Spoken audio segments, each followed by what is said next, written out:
నమస్తే, welcome to T-SAT ఆరోగ్య మిత్ర. సో ఈరోజు మనం మాట్లాడుకుపోయే topic very very important topic అండి. అండ్ సో మానవ శరీరం ఎన్నో డిసీజ్తో పోరాడుతూ ఉంటుంది, అంటే ప్రతిరోజు కూడా. అండ్ కొంతమంది వాటిని తొందరగా గ్రహించి ట్రీట్మెంట్ తీసుకోవడం, కొంతమంది నెగ్లిజెన్సీ వల్ల వాటిని మర్చిపోవడం, లేకపోతే నెగ్లిజెన్సీ కారణంగా బతికినన్నాళ్ళు బతికితే చాలు అనే ఒక అపోహతో బతుకుతున్నారు. సో అలా కాదు, వీటిని మనం ముందుగానే గుర్తించి దానికి తగిన ట్రీట్మెంట్ తీసుకుంటే చాలా హెల్తీగా ఉండొచ్చు అని చాలామంది నిపుణులు ఇప్పటి వరకు చెప్తూనే ఉన్నారు. సో ఈరోజు మనం ఈ టాపిక్ని బేస్ చేసుకొని ఈరోజు మనం మాట్లాడుకోబోతున్న టాపిక్ ఏంటి అంటే రోగాలు అండ్ రోగ నిర్ధారణ కోసం మాట్లాడుకోబోతున్నామండి. సో దీనిపైన మనకి ఇంకా క్లుప్తంగా వివరించడానికి మనతో పాటు స్టూడియోలో ఉన్నారు senior general physician doctor K V Sundarram గారు. నమస్తే డాక్టర్. సో డాక్టర్ గారు, ముందుగా చెప్పండి మాకు, అల్ట్రాసౌండ్ స్కాన్ అంటే ఏమిటి, ఎవరికి చేస్తారు? అల్ట్రాసౌండ్ స్కాన్ జనరల్గా ఏంటంటే ప్రెగ్నెంట్ లేడీస్లో మేము జనరల్గా అడ్వైస్ చేస్తూ ఉంటాము. ఎందుకంటే ప్రెగ్నెంట్ లేడీస్లో ఈ ఎక్స్రేస్ అలాంటివి చేయడానికి అది అంత వాళ్ళకి ఆరోగ్యంగా అంత మంచిది కాదు. ఈ అల్ట్రాసౌండ్ అనేది శబ్ద తరంగాలతో మనకి ఆ యొక్క ఇమేజెస్ మనకు వస్తూ ఉంటాయి. దాన్ని మేము సోనోగ్రఫీ అని కూడా అంటూ ఉంటాము. ఈ అల్ట్రాసౌండ్ యొక్క శబ్ద తరంగాలు మాకు రోగ నిర్ధారణకి చాలా ఉపయోగపడుతూ ఉంటాయి. ముఖ్యంగా ఈ యొక్క అబ్డమెన్లో కనుక వాళ్ళకి ఏదైనా నొప్పి ఉన్నా, లేకపోతే ఏదైనా లోపల స్వెల్లింగ్ ఉందని ఒక డాక్టర్కి ఏదైనా అనుమానం వచ్చినా మేము అల్ట్రాసౌండ్ స్కాన్ జనరల్గా ప్రిస్క్రైబ్ చేస్తూ ఉంటాము. ఈ అల్ట్రాసౌండ్ స్కాన్ ద్వారా మాకు తెలిసేది ఏంటంటే ఒక స్టమక్ అంటే జీర్ణకోశం సంబంధించినవి, అట్లాగే లివరు, తర్వాత గాల్ బ్లాడరు, బైల్ డక్ట్, తర్వాత ప్యాంక్రియాస్, ఇవన్నీ ఎలా ఉన్నాయి, తర్వాత ప్రాస్టేట్ గ్లాండ్, అలాగే స్త్రీలలో అయితే అండాశయం ఎలా ఉంది, తర్వాత వాళ్ళ యూట్రస్ గర్భసంచి ఎలా ఉంది, ఇవన్నీ యొక్క నిర్ధారణ మాకు అల్ట్రాసౌండ్ స్కాన్ ద్వారా మాకు తెలుస్తూ ఉంటుంది. ఈ అల్ట్రాసౌండ్ వలన కూడా మాకు ఈ యొక్క ప్రెగ్నెంట్ లేడీస్లో మేము కనుక చేసినట్టయితే వాళ్ళల్లో మాకు ఈ చైల్డ్ డెవలప్మెంట్ ఎలా ఉంది, అట్లాగే బేబీ యొక్క హార్ట్ సౌండ్స్ ఎలా ఉన్నాయో కూడా మాకు అల్ట్రాసౌండ్ ద్వారా మేము తెలుసుకుంటూ ఉంటాము. అదే కాకుండా ఈ యొక్క చైల్డ్ హార్ట్ బీట్స్ కూడా మాకు అల్ట్రాసౌండ్ ద్వారా మాకు ఇన్ఫర్మేషన్ మాకు వస్తూ ఉంటుంది. ఈ అల్ట్రాసౌండ్ ఈ శబ్ద తరంగాలు ఎప్పుడైతే ఈ మానవ శరీరం ప్రవేశింపజేస్తామో దానివల్ల మాకు కొన్ని ఇమేజెస్ ఫామ్ అవుతూ ఉంటాయి అన్నమాట మానిటర్లో. దాన్ని బట్టి రేడియాలజిస్ట్ లేదా మన సోనాలజిస్ట్ కూడా అంటాము, వాళ్ళు దానికి సంబంధించిన రిపోర్ట్ వాళ్ళు తయారు చేస్తారు. Okay, yes, very important topic అండి. రోగ నిర్ధారణ కోసం మాట్లాడుకుంటున్నాం. సో దీనిపైన మీకు ఎలాంటి క్వశ్చన్స్ ఆ డౌట్స్ ఉన్నా స్క్రీన్పై కనిపిస్తున్న నెంబర్స్కి కాల్ చేయొచ్చండి, డాక్టర్ గారితో మాట్లాడచ్చు మీరు. అండ్ డాక్టర్ గారు, అలాగే అంటే ముందుగా అంటే ఎక్స్రే అనేది చాలా మందికి కామన్గా తెలిసిన పదం. ఈ ఎక్స్రేల వల్ల ఉపయోగాలు ఏమిటి, అలాగే నష్టాలు ఏమిటి వీటి వల్ల? ఎక్స్రేల వలన మనకు ముఖ్యంగా చాలా మెయిన్ అడ్వాంటేజ్ ఏంటంటే ఎముకల గురించిన ఇన్ఫర్మేషన్ మనకు ఎక్స్రేల ద్వారా బాగా తెలుస్తూ ఉంటాయి. ఈ ఎముకల్లో మనకేంటంటే ఫ్రాక్చర్స్ కానీ లేకపోతే బోన్లో ఏమైనా డిఫార్మిటీ ఉన్నా కానీ, అంటే సరిగ్గా అది ఫామ్ కాకపోయినా, లేకపోతే బోన్స్ అరిగిపోతున్నప్పుడు దాన్ని మేము ఆస్టియోపోరోసిస్ అంటాము. ముఖ్యంగా అది ఓల్డ్ ఏజ్ పీపుల్లో సామాన్యంగా జరుగుతూ ఉంటుంది. వీటన్నిటి వలన మాకు ఎక్స్రే మేము అడ్వైస్ చేస్తూ ఉంటాము. అదే కాకుండా ఎక్స్రే మాకు చెస్ట్ ఎక్స్రే కూడా ప్రతి ఆపరేషన్ ముందర మేము చెస్ట్ ఎక్స్రే కూడా చేస్తూ ఉంటాము. ఈ చెస్ట్ ఎక్స్రే వలన మాకు ఏంటంటే మెయిన్గా మాకు నెమోనియా ఉందా లేదా పేషెంట్కి అనే ఒక నిర్ధారణ చేసుకోవడానికి మాకు చాలా ఉపయోగపడుతుంటుంది. ముఖ్యంగా సర్జరీ చేసేటప్పుడు లంగ్స్లో కనుక నెమోనియా ఉంటే మాకు ఎనస్థీషియా సంబంధించిన కొన్ని కాంప్లికేషన్స్ వచ్చే అవకాశాలు ఉంటాయి. సో ఈ ఎక్స్రేలు, అదే కాకుండా కేయూబీ కిడ్నీ యురేటర్ బ్లాడర్ ఒక ఎక్స్రే కూడా మేము సర్వసాధారణంగా తీస్తూ ఉంటాము. ఈ కిడ్నీ యురేటర్ బ్లాడర్ ఎక్స్రే వలన మాకేంటంటే కిడ్నీలో స్టోన్స్ని మేము తెలుసుకోవడానికి కూడా మాకు చాలా ఉపయోగపడుతూ ఉంటుంది. అదే కాకుండా ఇప్పుడు ఈ మోడర్న్ టెక్నాలజీలో డెంటల్ ఎక్స్రేస్ కూడా చాలా కామన్గా అయిపోయినాయి అన్నమాట. అంటే పళ్ళకి సంబంధించిన ఎక్స్రే. ఇప్పుడు ఈ పళ్ళకి సంబంధించిన మొత్తం పెనరోమిక్ వ్యూ అని తీస్తాము. అంటే అన్ని పళ్ళని ఒకే విధంగా మనం ఎక్స్రే తీసుకొని, ముఖ్యంగా ఈ రూట్ కెనాల్ ట్రీట్మెంట్ అలాంటివి చేసేటప్పుడు వాళ్ళకి ఒక ఎక్స్రే, ఒక డెంటల్ ఎక్స్రే చాలా అవసరం ఉంటుంది డెంటిస్ట్కి. సో వీటికి కూడా ఎక్స్రేలు బాగా దోహదపడుతూ ఉంటాయి. సో ఈ ఎక్స్రేలో ఏంటంటే ఒక రేడియేషన్ మేము వాడుతూ ఉంటాం అన్నమాట. ఇదే రేడియేషన్ ఒక్కోసారి హై రేడియేషన్ వాడినప్పుడు మేము క్యాన్సర్ పేషెంట్స్లో కూడా ఈ రేడియేషన్ వాడుతూ ఉంటాము. క్యాన్సర్ కణాలని బర్న్ చేయడానికి మేము దీన్ని బాగా ఉపయోగించుకుంటూ ఉంటాము. కానీ ప్రెగ్నెంట్ లేడీస్లో జనరల్గా మేము ఎక్స్రేని అవాయిడ్ చేస్తూ ఉంటాము. ఎందుకంటే లోపల ఉన్న ఫీటస్ మీద ఈ ఎక్స్రే కిరణాల యొక్క ప్రభావం ఎక్కువగా కనపడుతూ ఉంటుంది. అందుకని వాళ్ళకి మేము జనరల్గా అల్ట్రాసౌండ్ మేము ప్రిస్క్రైబ్ చేస్తూ ఉంటాం. ఓకే. అండ్ ఈ ఎక్స్రేతో పాటు ఇంకొకటి వెరీ కామన్గా మనం అంటే ఫేస్ చేసేవి ఏంటంటే ఈ ఎంఆర్ఐ సిటీ స్కాన్ల మధ్య డిఫరెన్స్ ఏంటి డాక్టర్ గారు?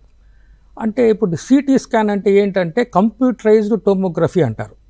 కంప్యూటరైజ్డ్ టోమోగ్రఫీ ముఖ్యంగా ఎంఆర్ఐ స్కాన్తో కంపేర్ చేస్తే కంప్యూటరైజ్డ్ టోమోగ్రఫీ ఇంకా మోర్ ఇంప్రవైజ్డ్ వర్షన్ అనమాట.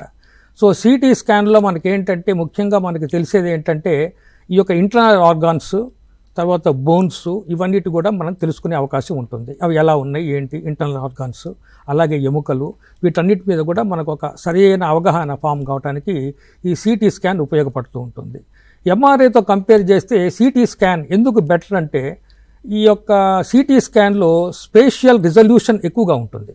వెన్ కంపేర్ టు ఎంఆర్ఐ మీకు సిటీ స్కాన్లో అంటే కంప్యూటరైజ్డ్ టోమోగ్రఫీలో స్పేషియల్ రిజల్యూషన్ ఎక్కువగా ఉండటం వల్ల క్లారిటీ ఎక్కువ ఉంటుంది. రెండోది ఏంటంటే సిటీ స్కాన్లో మీకు ఒక రకమైన ఇమేజెస్ కూడా చాలా ఫాస్ట్గా, ఈ ఎక్స్రే ఇమేజెస్ చాలా ఫాస్ట్గా ఒక గుమిగూటి మనకు వస్తూ ఉంటాయి అన్నమాట. దాన్ని బట్టి డాక్టర్ గారు కూడా క్లియర్గా దాన్ని నిర్ధారణ చేసుకోవడానికి కంప్యూటరైజ్డ్ టోమోగ్రఫీ బాగా ఉపయోగపడుతూ ఉంటుంది. అదే ఎంఆర్ఐ కనుక ఇదే దాన్ని మేము మ్యాగ్నెటిక్ రిజోనెన్స్ ఇమేజింగ్ అంటాము. మ్యాగ్నెటిక్ రిజోనెన్స్ ఇమేజింగ్ అంటే ఏంటంటే అందులో అయస్కాంతాలు, మ్యాగ్నెట్ ఇది అయస్కాంత తరంగాల యొక్క ప్రభావంతో మాకు ఇమేజెస్ ఫామ్ అవుతూ ఉంటాయి. అదే కాకుండా అందులో రేడియో వేవ్స్ కూడా మేము ప్రయోగం చేస్తూ ఉంటాం అన్నమాట. దానివల్ల కూడా మాకు ఇమేజెస్ వస్తూ ఉంటాయి. మ్యాగ్నెటిక్ రిజోనెన్స్ ఇమేజింగ్ ఈ కంటిని, ఐ యొక్క దీని ప్రాబ్లమ్స్ని, అదేవిధంగా ఇంటర్నల్ ఇయర్ కూడా మేము చూడవచ్చు ఎంఆర్ఐ ద్వారా. తర్వాత ఎంఆర్ఐలో కూడా ఏంటంటే మేము బోన్స్, మజిల్స్, తర్వాత కొన్ని ఇంటర్నల్ ఆర్గాన్స్ కూడా మేము చూడటానికి వీలుగా ఉంటుంది మ్యాగ్నెటిక్ రిజోనెన్స్ ఇమేజింగ్ వలన. కానీ ఈ యొక్క రెండిట్లో కంపేర్ చేస్తే సిటీ స్కాన్కి కొన్ని ఎక్కువ అడ్వాంటేజెస్ ఉన్నాయి. అంటే కంప్యూటరైజ్డ్ టోమోగ్రఫీకి మ్యాగ్నెటిక్ రిజోనెన్స్ ఇమేజింగ్తో కంపేర్ చేస్తే ఇందులో ఎక్కువ అడ్వాంటేజెస్ సిటీ స్కాన్లో ఉన్నాయన్నమాట. నేను చెప్పినట్టుగా స్పేషియల్ రిజల్యూషన్ ఒకటి, దాని తర్వాత ఏంటంటే అందులో వచ్చే ఇమేజెస్ కూడా క్లారిటీతో ఉండటం వల్ల కూడా దానికి ఎక్కువ అడ్వాంటేజెస్ ఉన్నాయి. ఎస్ చూస్తున్నారు కదా, రోగాలు, రోగ నిర్ధారణ టాపిక్ కోసం మనం మాట్లాడుకుంటున్నామండి. ఖచ్చితంగా ప్రతి ఒక్కరు తెలుసుకోవాలి. అండ్ నెగ్లిజెన్సీ కూడా చాలా ఎక్కువైపోయింది. ఏదన్నా వస్తున్నప్పుడు టెస్టులు కానీ ఏవి చేయించుకోకపోవడం. సో దానికోసమే మనం ప్రత్యేకంగా మాట్లాడుకుంటున్నాం. కాబట్టి మీకు ఈ టాపిక్ పైన ఎలాంటి డౌట్స్ ఆర్ క్వశ్చన్స్ ఉన్నా స్క్రీన్ పైన కనిపిస్తున్న నెంబర్స్కి కాల్ చేయొచ్చండి, డాక్టర్ గారితో మాట్లాడచ్చు మీరు. అండ్ డాక్టర్, అలాగే ఈ పీఈటీ స్కాన్ ప్రత్యేకత ఏమిటి? చాలా మంచి ప్రశ్న వేసావమ్మా. ఈ పెట్ స్కాన్, దీన్ని పెట్ స్కాన్ అంటాం మేము. దీని యొక్క ఫుల్ అబ్రివేషన్ ఏంటంటే పాజిట్రాన్ ఎమిషన్ టోమోగ్రఫీ అంటాము. ఈ పెట్ స్కాన్ అంటే ఏంటంటే పాజిట్రాన్ ఎమిషన్ టోమోగ్రఫీ. ఈ పాజిట్రాన్ ఎమిషన్ టోమోగ్రఫీ వలన ఈ క్యాన్సర్ని మనం నిర్ధారణ చేసుకోవడానికి అవకాశం ఉంటుంది. అదేవిధంగా ట్రీట్మెంట్ ఇవాల్యుయేషన్, అంటే మేము ఇస్తున్న ట్రీట్మెంట్ ఏ విధంగా ఉంది ఒక క్యాన్సర్ పేషెంట్లో అనే ఒక క్లారిటీ కూడా మనకి తెలుస్తూ ఉంటుంది. ఈ పెట్ స్కాన్ ముఖ్యంగా ఇప్పుడు చాలా ఇది లేటెస్ట్ టెక్నాలజీ కింద వస్తుందన్నమాట. ఈ పెట్ స్కాన్లో మేము ఏం చేస్తామంటే ఒక రేడియో యాక్టివ్ మెటీరియల్ వాడతాము. ఈ రేడియో యాక్టివ్ మెటీరియల్ ఏంటంటే చాలా short acting radio active material అనమాట. ఈ షార్ట్ యాక్టింగ్ రేడియో యాక్టివ్ మెటీరియల్లో ఇదేం చేస్తుందంటే దీని ఒక ఇంజెక్షన్ రూపంలో మేము పేషెంట్లో ఇస్తాం అనమాట. ఇచ్చినప్పుడు దీన్ని మేము ట్రేసర్ అంటాము. ట్రేసర్ జనరల్గా మేము వాడేది FDG అనే ట్రేసర్ వాడతాము. అంటే ఫ్లూరోడియోసిల్ గ్లూకోజ్ అని వాడతాము. ఇదేంటంటే ముఖ్యంగా క్యాన్సర్ కణాలుకి షుగర్ అంటే గ్లూకోజ్ దానికి ఎక్కువ అవసరం ఉంటుంది. మిగిలిన కణాలతో కంపేర్ చేస్తే ఈ షుగర్ ఎక్కువ అవసరం, గ్లూకోజ్ ఎక్కువ అవసరం ఉంటుంది క్యాన్సర్ కణాలకి. అందుకని ఏంటంటే ఎక్కడైతే క్యాన్సర్ ఉందో అక్కడ దీని అప్టేక్ ఎక్కువ ఉంటుంది అనమాట. FDG అనే దాని యొక్క అప్టేక్ ఎక్కువ ఉంటుంది. ఈ ఫ్లూరోడియాక్సీ గ్లూకోజ్ ఎప్పుడైతే అది ఎక్కువ అబ్జార్బ్ చేస్తుందో అక్కడ మనకి ఏంటంటే ఈ యొక్క హాట్ స్పాట్స్ ఫామ్ అవుతాయి అన్నమాట. బ్రైట్ హాట్ స్పాట్స్ ఫామ్ అవుతాయి. దానివల్ల మాకు ఈ క్యాన్సర్ అనేది ఎక్కడుందో మేము నిర్ధారణ చేసుకోవడానికి మాకు చాలా ఉపయోగపడుతూ ఉంటుంది. ముఖ్యంగా ఏంటంటే ఈ ఆంకాలజీ ఏరియాలో ఈ పెట్ స్కాన్ చాలా రివల్యూషనరీ చేంజెస్ తీసుకొచ్చింది. అంటే క్యాన్సర్ని మనం నిర్ధారణ చేసుకోవటమే కాకుండా క్యాన్సర్ కణాలు ఏ సిచ్యువేషన్లో ఉన్నాయి, ఏ స్టేజ్లో ఉన్నాయి, మనం ఇస్తున్న ట్రీట్మెంట్ ఏ విధంగా వెళుతోంది, అంటే ట్రీట్మెంట్ ఇవాల్యుయేషన్కి అది ఉపయోగపడుతుంది. తర్వాత రికరెన్స్ ఆఫ్ క్యాన్సర్, కొంతమందిలో ఏంటంటే క్యాన్సర్ మళ్ళీ తిరగబెడుతూ ఉంటుంది. ఆ తిరగబెట్టిన క్యాన్సర్ వాళ్ళకి ఏ విధంగా ఉందో కూడా మనం తెలుసుకునే అవకాశం ఉంటుంది అనమాట. అంటే వచ్చిన క్యాన్సరే మళ్ళీ వచ్చే అవకాశం ఉంటుంది కొంతమందికి కొన్ని ఏరియాస్లో. సో రికరెన్స్ ఆఫ్ క్యాన్సర్ కూడా మనం తెలుసుకోవటానికి ఈ పెట్ స్కాన్ ఎంతో మనకి దోహదపడుతూ ఉంటుంది. సో ఈ పెట్ స్కాను ఒక ట్యూమర్ కానీ ఒక క్యాన్సర్ని కానీ ఏదైనా ఇవాల్యుయేట్ చేయడానికి ఉపయోగపడటమే కాకుండా అది ఏ స్టేజ్లో ఉంది, ఎక్కడుంది, మనం ఇస్తున్న ట్రీట్మెంట్ ఎలా ఉంది, దాని యొక్క ఇవాల్యుయేషన్ ఏంటి, తర్వాత అది ఎంతవరకు స్ప్రెడ్ అయింది, తర్వాత మళ్ళీ ఎక్కడైనా ఇంకొక ఏరియాలో వచ్చిందా లేదా, వీటన్నిటి కూడా మనకి ఈ పాజిట్రాన్ ఎమిషన్ టోమోగ్రఫీ, అదే మీరు చెప్పినట్టు పెట్ స్కాను మనకి ఎంతో దోహదపడుతుంది అనమాట. రైట్. అండ్ అదేవిధంగా ఈ ఎల్ఎఫ్టి అంటే ఏమిటి, ఎక్కువగా ఇది ఎవరికి చేస్తుంటారు? ఎల్ఎఫ్టి అనేది అది liver function test. Okay. Liver function test ఏంటంటే మన లివర్ మన శరీరంలో చాలా ముఖ్యమైన అవయవం కింద లెక్క అనమాట. జనరల్గా మేము డాక్టర్స్ ఏమనుకుంటామంటే లివర్ ఈజ్ లైక్ మదర్. ఒక కుటుంబంలో తల్లి ఎంత అవసరమో లివర్ కూడా అంతే అవసరం. Mother and liver almost go hand in hand. అలాగే లివర్ అనేది ఏంటంటే మన శరీరంలో అనేక ఇంపార్టెంట్ ఫంక్షన్స్ చేస్తూ ఉంటుంది, అనేక ముఖ్యమైన రోల్స్ ప్లే చేయడానికి ఇది చాలా దోహదపడుతూ ఉంటుంది లివర్ అనేది. దాన్ని మనం తెలుగులో కాలేయం అంటాం. ఈ కాలేయం ఏంటంటే రకరకాల పదార్థాలు, ప్రోటీన్స్, తర్వాత ఎంజైమ్స్ అనేక రకాలు తయారవుతూ ఉంటాయి. ముఖ్యంగా ఏంటంటే ఈ యొక్క లివర్లో ఈ యొక్క ఎంజైమ్స్ లేకపోతే ఈ యొక్క కాంపోనెంట్స్ బట్టి ఎక్కువ తక్కువ తయారవుతున్నాయా దాన్ని బట్టి మేమేంటంటే లోగ నిర్ధారణ కూడా చేసుకుంటూ ఉంటాము. ఇప్పుడు ఫర్ ఎగ్జాంపుల్ లివర్లో మనకి కాంజుగేటెడ్ బిలిరుబిన్, అన్కాంజుగేటెడ్ బిలిరుబిన్ అంటే డైరెక్ట్ ఇండైరెక్ట్ బిలిరుబిన్ అంటాం, టోటల్ బిలిరుబిన్. ఇవన్నీ ఏంటంటే పేషెంట్లో జాండీస్ ఉందా లేదా అంటే పచ్చికర్లు ఉన్నాయా లేదా అని తెలుసుకోవటానికి మనకి ఇది ఎంతో ఉపయోగపడుతూ ఉంటుంది ఇది బిలిరుబిన్.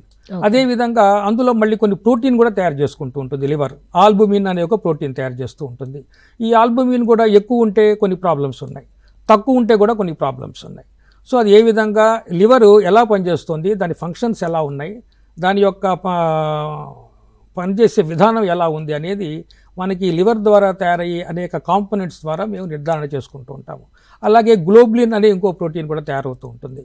ఆల్బుమిన్, గ్లోబులిన్ ఇవి ఎక్కువైనప్పుడు శరీరంలో ఒక రకమైన బాధతో బాధపడుతూ ఉంటారు, తక్కువైనప్పుడు ఒక రకం బాధపడుతూ ఉంటారు. అలాగే కొన్ని ఎంజైమ్స్ ఉన్నాయి. గామా గ్లూటామిల్ ట్రాన్స్ఫరేజ్ అని ఒక ఎంజైమ్ ఉంది. ఆ ఎంజైమ్ మనకి లివర్ ద్వారానే తయారవుతూ ఉంటుంది. అట్లాగే మళ్ళీ ఆల్కలైన్ ఫాస్ఫటేజ్ అని ఇంకొక ఎంజైమ్ తయారవుతూ ఉంటుంది. అది కనుక తక్కువ తయారైనట్టయితే మన శరీరంలో విల్సన్స్ డిసీజ్ అని ఒక డిసీజ్ వస్తుంది, ఒక జెనెటిక్ డిసార్డర్. అది దాన్ని హెపాటోలెంటికులర్ డీజనరేషన్ అంటాము. అంటే లివర్ యొక్క ఇబ్బందులు వస్తాయి అన్నమాట.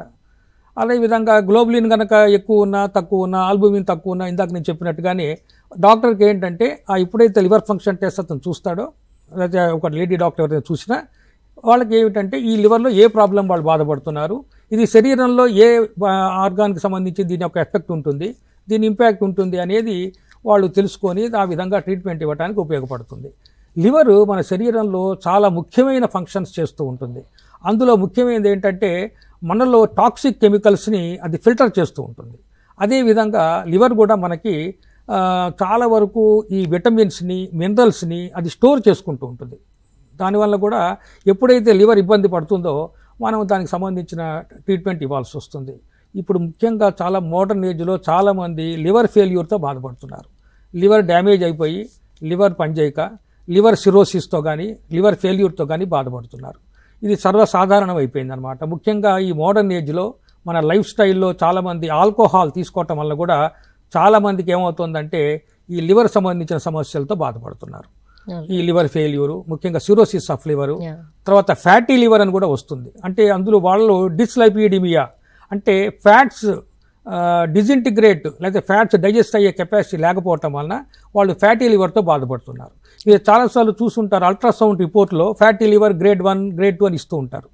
అది కనుక బాగా గ్రేడ్ 2, గ్రేడ్ 3కి వెళ్ళిపోయిందంటే అది స్లోగా లివర్ ఫెయిల్యూర్ కూడా లీడ్ చేస్తూ ఉంటుంది. అంటే వాళ్ళ కొంతమంది కొవ్వు పదార్థాలు ఎక్కువగా తీసుకోవటం వలన కానీ, లేకపోతే ఆ ఫ్యాట్ సరిగ్గా డైజెస్ట్ కాకపోవటం వలన కానీ ఇవన్నీ ఫ్యాటీ లివర్కి కారణాలు అవుతున్నాయి అన్నమాట. రైట్. అండ్ అలాగే ఈ లిపిడ్ ప్రొఫైల్ అంటే ఏమిటి, ఇది ఎక్కువగా ఎవరికి చేస్తుంటారు సార్?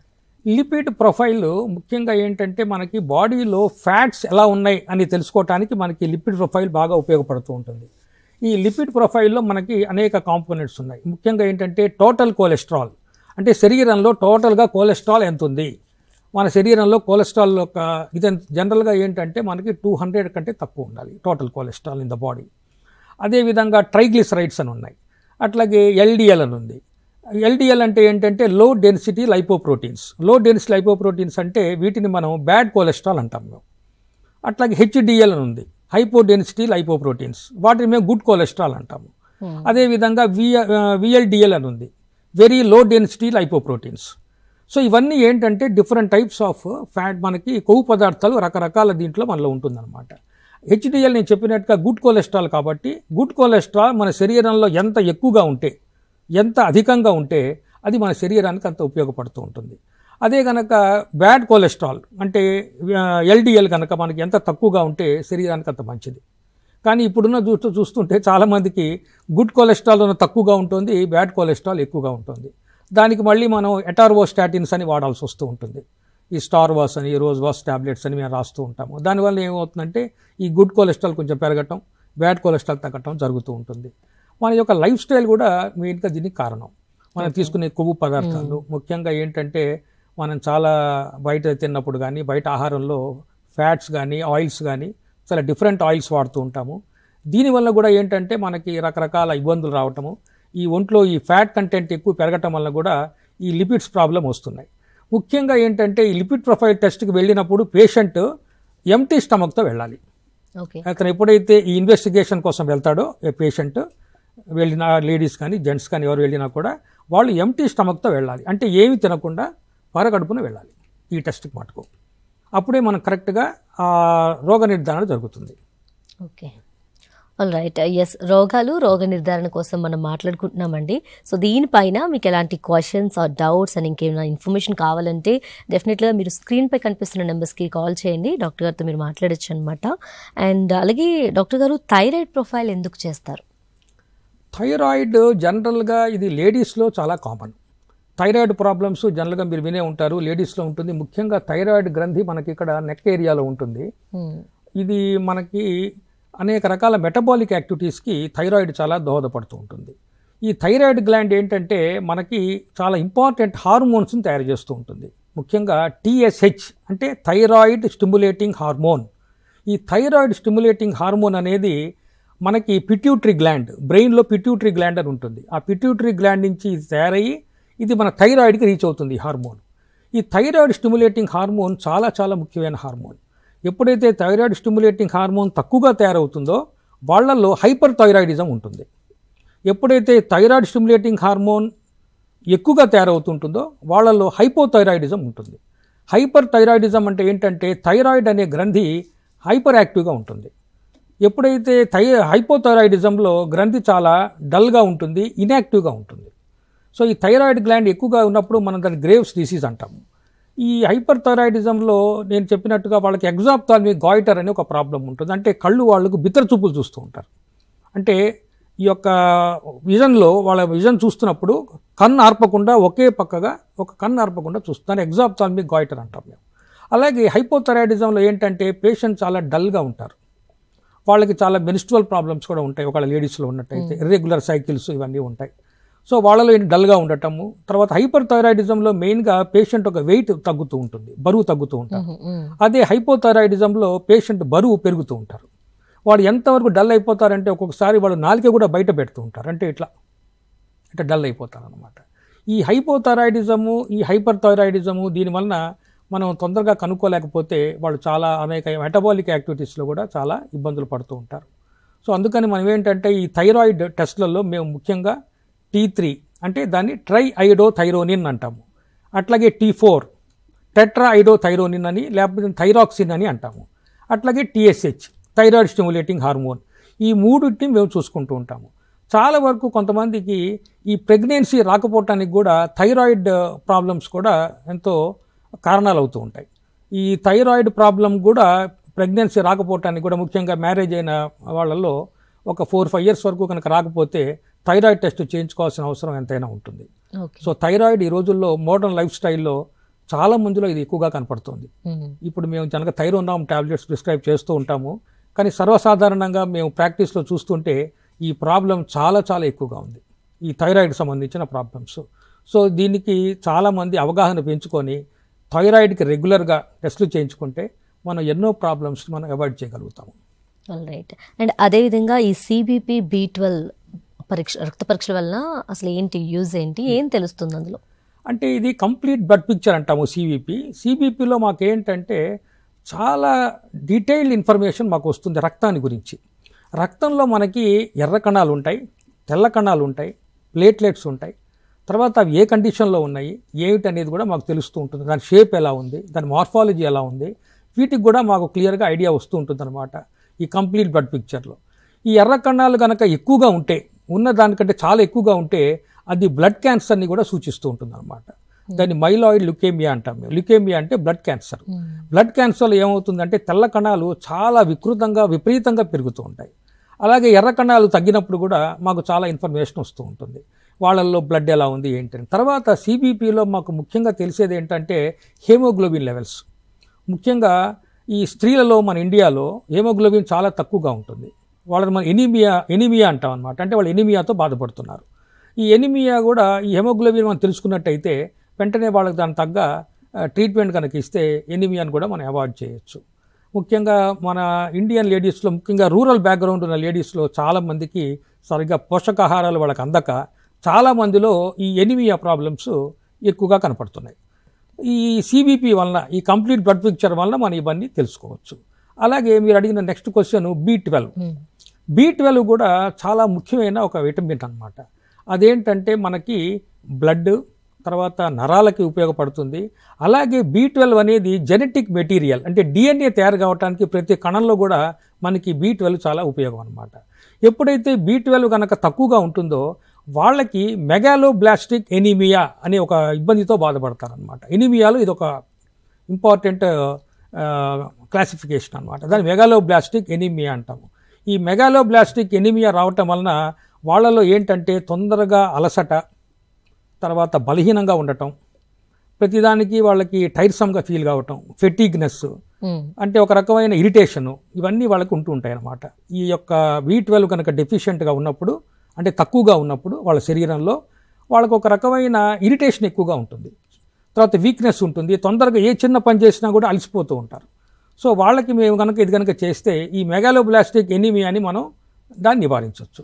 అందుకని మేము జనరల్గా ఏంటంటే రొటీన్ టెస్టులుగా ఇచ్చేస్తూ ఉంటాము. పేషెంట్ రాగానే ఫస్ట్ వాళ్ళకి మేము సిబిపి, తర్వాత కంప్లీట్ బ్లడ్ పిక్చరు, తర్వాత B12 ఎస్టిమేషన్ చేస్తూ ఉంటాము. నా యొక్క ప్రాక్టీస్లో చాలామందిలో నేను 60%లో ఈ 50 years దాటిన జెంట్స్లో కానీ లేడీస్లో కానీ B12 డెఫిషియన్సీ నేను చాలా కామన్గా చూస్తూ ఉంటాను. అప్పుడు దాని తగ్గ వాళ్ళకి మెడికేషన్ మనం ఇచ్చినట్టయితే ఈ ముఖ్యంగా ఈ మెగాలోబ్లాస్టిక్ ఎనీమియా కానీ అదర్ ప్రాబ్లమ్స్తో కానీ మనం వాళ్ళకి అవాయిడ్ చేయొచ్చు. ఎందుకంటే ఒక పేషెంట్ అంతా బాగానే ఉంటాడు, అన్నీ బాగానే ఉంటాయి, కానీ డాక్టర్ గారు మేము చాలా అలసటగా ఫీల్ అవుతున్నాము, చాలా టైర్సమ్ అవుతున్నాం, చిన్న పని చేసినా మేము అలసిపోతున్నాం అని చెప్తారు. వెంటనే వాళ్ళ కనుక B12 మనం కనుక ఎస్టిమేషన్ చేసినట్టయితే చాలా మందిలో B12 తక్కువగా ఉంటుంది. కాల్ ఉన్నారు డాక్టర్ గారు. Hello hello hello madam. నమస్తే అండి. నమస్తే మేడం. మీ పేరు? అమీనా అండి. అమీనా గారు, డాక్టర్ గారు ఉన్నారు, మాట్లాడండి. చెప్పమ్మా అమీనా గారు, చెప్పండి. నమస్కారం. నమస్తే, చెప్పమ్మా. నాకు కొద్దిగా గురించి ఇక్కడ బ్యాక్ సైడ్ వస్తుంది సార్. ఒక నమస్కారం. నమస్కారం, చెప్పండి అమ్మా. కొద్ది రోజుల నుంచి నాకు బ్యాక్ పెయిన్ వస్తుంది సార్. ఇక్కడ ఊర్లో క్లారిటీ అని చెప్పారు సార్. అమీనా గారు కొంచెం క్లారిటీగా, కొంచెం లౌడ్గా మాట్లాడరా ప్లీజ్. నాకు కొద్ది రోజుల నుంచి నొప్పి వస్తుంది మేడం బ్యాక్ సైడ్. ఎప్పటి నుంచి? ఒక నెల అవుతుంది మేడం. ఓకే. మీ ఏజ్ ఎంత ఉంటుందమ్మా? 42 ఉంటుంది సార్. ఓకే. అంటే జనరల్గా ఏజ్లో ఏంటంటే బోన్స్ సంబంధించిన ప్రాబ్లం ఆడవాళ్ళలో చాలా సర్వసాధారణంగా వస్తూ ఉంటుంది. మీరు ఒకసారి కాల్షియం ఎస్టిమేషన్ చేయించుకోండి అమ్మా. బ్లడ్లో కాల్షియం లెవెల్స్ ఎంత ఉందో మనకు తెలుసుకున్నట్టయితే మీకు ఆ బ్యాక్ పెయిన్ ఎందుకు వస్తుందో మనకు తెలుస్తుంది. దాని ప్రకారంగా మనం ట్రీట్మెంట్ వాడచ్చు మనం. ఎస్, థ్యాంక్ యూ అమీనా గారు. అండ్ డాక్టర్, అలాగే ఈ కిడ్నీ బయాప్సీ అంటే ఏమిటి? కిడ్నీ బయాప్సీ ఇది చాలా ముఖ్యమైన ఇన్వెస్టిగేషన్. దీని కొంచెం ఇది ఒక స్లైట్ ఇన్వేజివ్ ప్రొసీజర్ లాగానే జరుగుతుంది. దీనికి ఏంటంటే మేము ఒక ప్రోబ్ని వాడతాము, ఒక హాలో నీడిల్ వాడి పేషెంట్ లోంచి అది మేము నీడిల్ పోనిచ్చి కిడ్నీ టిష్యూని మేము తీసుకుంటాము. కిడ్నీ టిష్యూని తీసుకుంటే దానివల్ల ఏంటంటే మాకు ఆ పేషెంట్ యొక్క కిడ్నీలు ఎలా ఫంక్షన్ చేస్తున్నాయి అనే దాని మీద మాకు ఒక అవగాహన వస్తుంది. కిడ్నీ ఫంక్షన్స్ ఎలా ఉన్నాయి. తర్వాత ఈ కిడ్నీ ఫంక్షన్స్ని మేము ఎస్టిమేట్ చేయడానికి ఇది మాకు చాలా చాలా ఉపయోగపడుతుంది బయాప్సీ అనేది. అంటే ఒక చిన్న ముక్క కిడ్నీ ముక్క తీసుకొని దాన్ని మేము మైక్రోస్కోపిక్ ఎగ్జామినేషన్కి తీసుకెళ్తాం అనమాట. అంటే ఒక నీడిల్ ద్వారా కిడ్నీ యొక్క స్మాల్ టిష్యూని మేము తీసుకొని దాన్ని మేము ఎగ్జామినేషన్కి మైక్రోస్కోపిక్ ఎగ్జామినేషన్ పంపించడం వలన కిడ్నీలు ఎలా పనిచేస్తున్నాయి, దాని యొక్క ఫంక్షన్స్ ఎలా ఉన్నాయి, అది పనిచేసే విధానంలో మనకి ఏ విధంగా మనకి దోహదపడుతున్నాయి అనేది మనకు తెలుస్తూ ఉంటుంది. ఇది ఏంటంటే ముఖ్యంగా ఈ బయాప్సీలో మనం ఎందుకు చేస్తామంటే కొంతమందిలో యూరిన్ ద్వారా బ్లడ్ పోతూ ఉంటుంది, కొంతమందిలో ఏంటంటే యూరిన్లోంచి ప్రోటీన్ వెళ్ళిపోతూ ఉంటుంది, ముఖ్యంగా పర్సిస్టెంట్గా వెళ్తూ ఉంటుంది, అంటే కంటిన్యూస్గా వెళ్ళిపోతూ ఉంటుంది. సో బ్లడ్ కనుక యూరిన్లో కంటిన్యూస్గా వెళ్ళినా లేకపోతే వాళ్ళ యూరిన్లోంచి ప్రోటీన్ ఎక్కువగా వెళ్ళిపోతున్నా కూడా మేము వెంటనే ఆ ప్రాబ్లం తెలుసుకోవటానికి దాన్ని నిర్ధారణ చేయడానికి వెంటనే మేము ఏం చేస్తామంటే పేషెంట్స్కి మేము బయాప్సీ అడ్వైస్ చేస్తూ ఉంటాము. ఈ కిడ్నీ బయాప్సీ వలన ఎప్పుడైతే ఆ టిష్యూని మేము మైక్రోస్కోపిక్ ఎగ్జామినేషన్ పంపిస్తామో అందులో ఉన్న కణాలు ఎలా ఉన్నాయో వాళ్ళు నిర్ధారణ చేసుకొని దాన్ని బట్టి కిడ్నీలో ఏమైనా ప్రాబ్లం ఉందా లేదా అనేది వాళ్ళు మాకు ఇన్ఫామ్ చేస్తారు. దాన్ని బట్టి నెఫ్రాలజిస్ట్ దాని ప్రకారంగా ట్రీట్మెంట్కి ఆయన ప్లాన్ చేసుకుంటారనమాట. ఈ ప్రాబ్లం నెఫ్రాలజిస్ట్కి వెళ్తుంది. కంటిన్యూస్గా యూరిన్లో ప్రోటీన్ వెళ్ళిపోవటం కానీ బ్లడ్ కానీ రెండు మేజర్ ఇండికేషన్స్ అనమాట.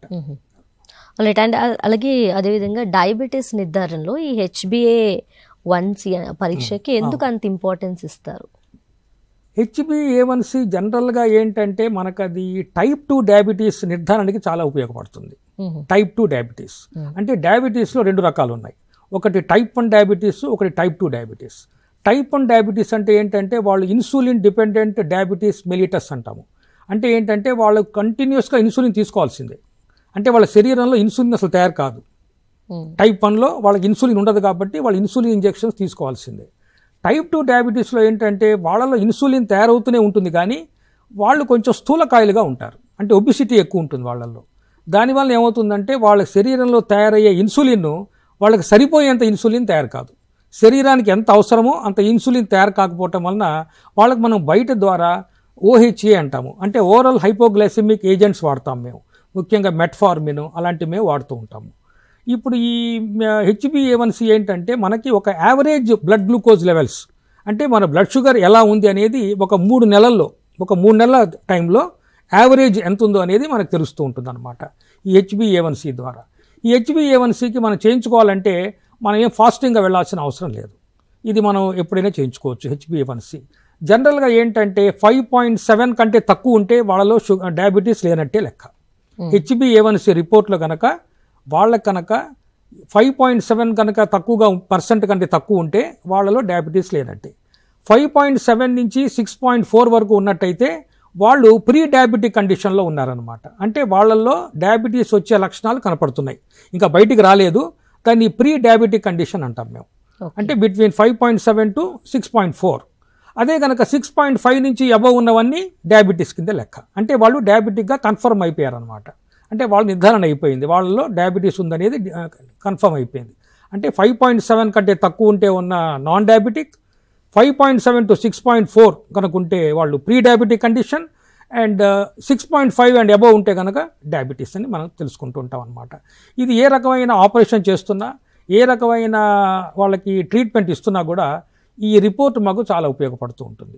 ఎందుకంటే మామూలుగా తీసుకునే ఈ ఫాస్టింగ్ బ్లడ్ షుగరు లేకపోతే ర్యాండమ్ బ్లడ్ షుగర్ ఏంటంటే మనకు ఆ రోజు సంగతే తెలుస్తుంది, మనకి ఆ రోజు వాళ్ళ బ్లడ్ షుగర్ లెవెల్ ఎంత ఉందో మనకు తెలుస్తుంది. కానీ HbA1cలో మనకు తెలిసేది ఏంటంటే యావరేజ్న 3 నెలల నుంచి ఎంత ఉందో కూడా మాకు ఐడియా వస్తుంది అనమాట. అంటే అతని ఒక డయాబెటీస్ ఒక కండిషన్ ఎట్లా ఉంది, అతను వాడుతున్న మందులు ఎంతవరకు అది కంట్రోల్ చేస్తున్నాయి, ఓవర్ పీరియడ్ ఆఫ్ 3 months కాబట్టి ఆ 3 monthsలో మనకి ఎట్లా ఉందనేది క్లియర్ ఐడియా రావటం వలన డాక్టర్ డయాబెటాలజిస్ట్ కూడా ట్రీట్మెంట్ ఇవ్వడానికి కూడా చాలా సులువుగా చాలా ఈజీగా కూడా ఉంటుంది అనమాట. ఓకే. అండ్ అదేవిధంగా ఈ ముఖ్యంగా HbS-AG టెస్ట్ ఎవరికి ఎక్కువగా చేస్తుంటారు డాక్టర్ గారు? HbS-AG అంటే ఏంటంటే దీన్ని సర్ఫేస్ యాంటిజెన్ అంటాము. ఇప్పుడు మీరు వినే ఉంటారు, హెపటైటిస్ A వినే ఉంటారు, మామూలు పసికట్టు. ఈ HbS-AG అనేది హెపటైటిస్ B అనే దాన్ని టెస్ట్ చేస్తూ ఉంటుంది. ఈ HbS-AG అనేది ఏంటంటే నేను చెప్పినట్టుగా హెపటైటిస్ B అనేది వైరస్ ద్వారా వస్తుంది మనకి, దాన్ని వైరల్ హెపటైటిస్ అని కూడా అంటాము. ఈ వైరల్ హెపటైటిస్ యొక్క ఇవి ఎలా ఉంటాయంటే ఆల్మోస్ట్ మనకి HIV లాగానే ఉంటాయి.